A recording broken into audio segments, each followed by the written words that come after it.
dialogue issues that will be extremely helpful in ascertaining the key development priorities. That PANDEV document is an important working document. It is a document around which we can plan. It's a document that shows what is required to be done. And in every sense, it represents an excellent roadmap for the future of the Niger Delta region. We must also hold some of the international oil companies to their agreements with host communities relating to development of those areas.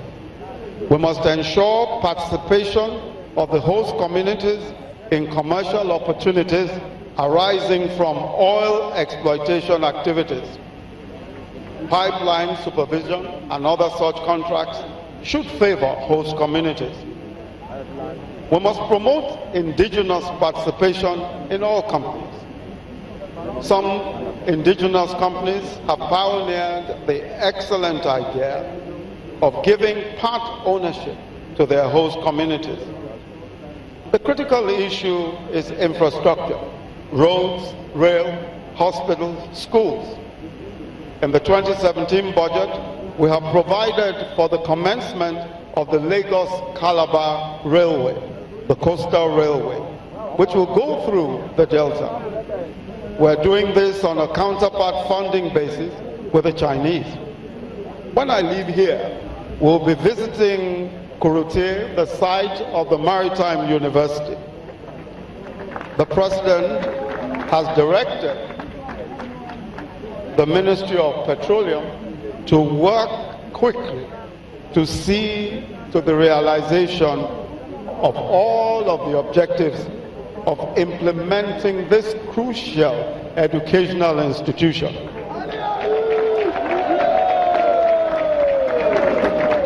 A bill establishing the university is just past the second reading in the National Assembly, and I know we have the commitment of members of the National Assembly to fast-track this bill so that the Maritime University can come to fruition as soon as possible.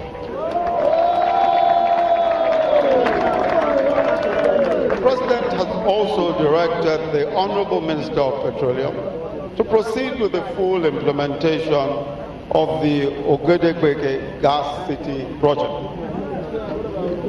The Honorable Minister has informed me that meetings are already scheduled for February with some potential foreign investors.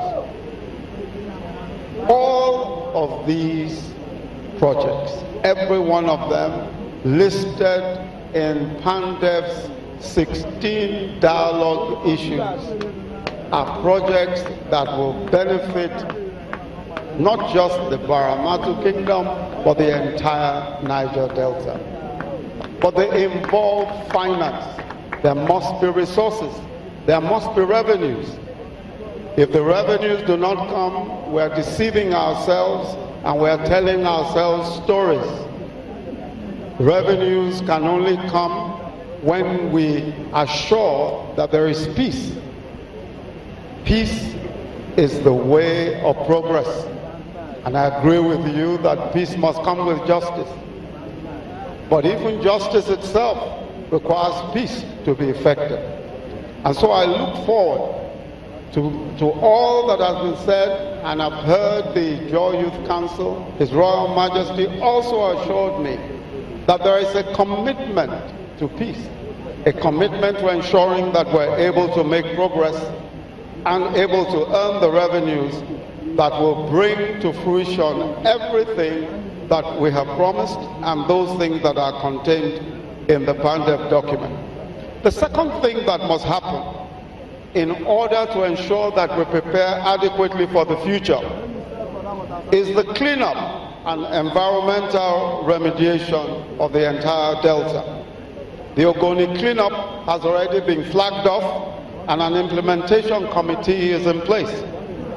For the cleanup not to be a waste of money, we must enforce strict environmental standards for the oil-producing companies, including regulatory commitments on gas flaring. But all our communities must prevent vandalization, which is also a major source of environmental degradation.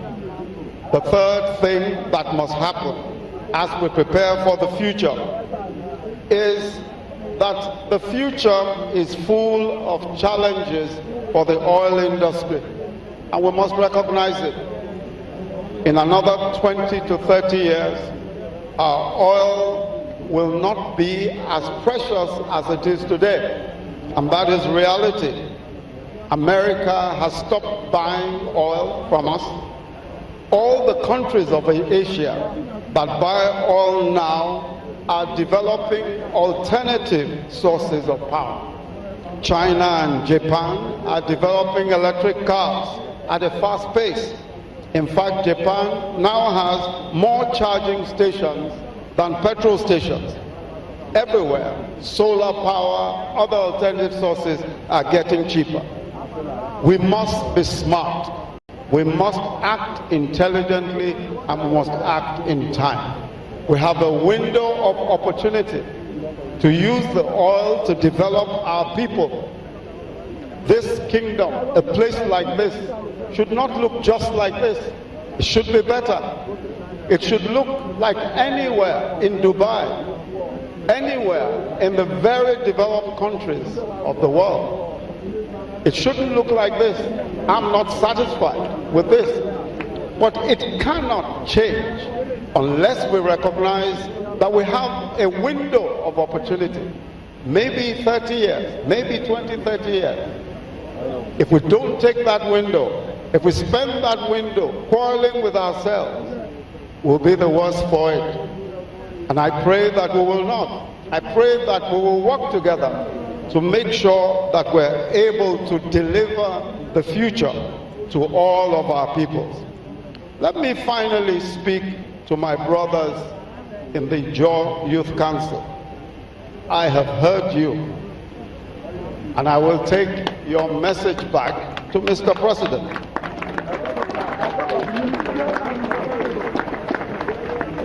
You have spoken well. The only problem is your offer of a second wife. Let me advise you not to let my wife catch you. But let me say to you and all of the young men and women who are here, the future belongs to you.